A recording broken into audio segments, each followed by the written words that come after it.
नमस्कार. आज आपण महाशिवरात्रीसाठी फराळाचं बनवत आहे. त्यासाठी आपण तेल गरम करायला ठेवलेलं आहे. तेल गरम झालं की आपण त्यात शेंगदाणे टाकून हे छान खरपूस तळून घेऊ. आपले शेंगदाणे छान खरपूस तळून झाले ते आपण एका डिशमध्ये काढून घेऊ. त्यानंतर आपण यात जिरे ऍड करायचं. हिरव्या मिरच्यांचे काप आपण करून घेतलेले ते आपण यात ऍड करू आणि बटाटा छान शिजू देऊ.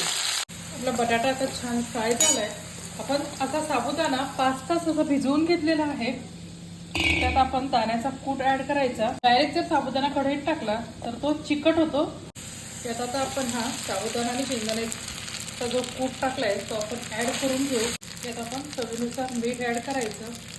थोडंसं लाल तिखट आपण याच्यात ऍड करायचं आणि हे छान मिक्स करून घेऊ. त्याच्यावर आपण हे तळून घेतलेले शेंगदाणे छान टाकायचे. अशी आपली छान साबुदाण्याची उसळ खिचडी तयार आहे.